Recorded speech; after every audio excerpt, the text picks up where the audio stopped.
fête de Tou Bishvat. Avant de passer tout à l'heure au seder de la fête et à l'ordre établi par nos Chachamim en fonction du passou que la Torah a écrit, j'aimerais aborder ici rapidement quelques halachot concernant les lois du Shehechianu, la bracha que l'on doit dire lorsque l'on consomme un nouveau fruit ou lorsque l'on porte un nouveau vêtement. Ce soir en tout cas, la question se pose davantage pour le nouveau fruit. Quelles sont les règles essentielles à connaître pour pouvoir dire la bracha de Shehechianu en consommant un nouveau fruit? Règle élémentaire à retenir, c'est que la bracha de Shehechianu ne concerne que les fruits qui se renouvellent chaque année.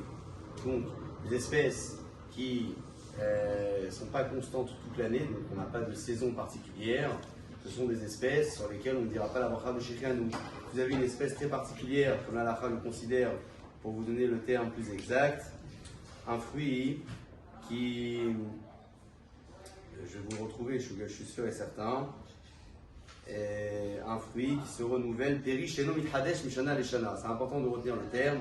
Un fruit qui ne se renouvelle pas d'année en année, même si ça fait des années qu'on n'en a pas consommé, eh bien ce fruit-là, on ne dira pas la bracha de Shehechianu.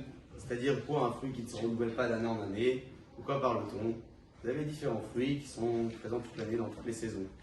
On parle par exemple de la pomme, des oranges. Bref, vous savez qu'aujourd'hui, on a du mal à définir les saisons. On a la possibilité de se procurer un tas de fruits à n'importe quel moment de l'année, mais c'est bon de retenir le statut initial du fruit en fonction de ce qu'il était même auparavant, pas forcément aujourd'hui. Donc un fruit chez Eno Mitradesh Lishana Lishana, c'est-à-dire qu'il n'y a pas une période où je ne l'avais pas et soudainement je l'ai. Je l'ai toute l'année ce fruit-là. Sur ce fruit, je ne dirai pas la bracha de Shehechianu. À partir du moment où je trouve une espèce concernée par la bracha de Shehechianu, je dis la bracha de Haetz et ensuite le Shehechianu. Pas l'inverse. Donc d'abord la bracha du fruit et ensuite le Shehechianu. Pourquoi cette bracha n'est pas considérée comme une interruption? Puisqu'elle a un intérêt également qui concerne la consommation elle-même. Donc ça fait partie de l'entité de la bracha que je récite, donc Haetz. Shehechianu est systématiquement lié au Haetz et donc je peux la réciter même avant de manger et après avoir dit le Boré Peri Haetz. Toujours est-il que ce soir, il est bon de dire la bracha de Shehechianu sur un fruit. Ce n'est pas une obligation. On respectera l'ordre du passou comme on le verra un petit peu plus tard. Il est bon également de préciser, en dehors de tout ce seder de Tou Bishvat, un chidouche qui est exceptionnel, vous avez peut-être déjà entendu, mais puisque ce soir nous entrons dans la fête de Tou Bishvat et nous célébrons le Rosh Hashanah Laïlanot, donc le Rosh Hashanah des fruits, c'est là où les arbres sont jaunes. Il est bon de prier ce soir et demain matin et demain après-midi à Mincha, d'avoir un bon étrog pour le jour de Sukkot, pour la fête de Sukkot, puisque c'est la fête des arbres, c'est là où les arbres se renouvellent. À ce moment-là également, les cédras vont se renouveler. Donc pour pouvoir mériter d'un beau étrog, les Ezrat Hashem, on y pensera dans la tefila, dans une petite kavana, une petite intention.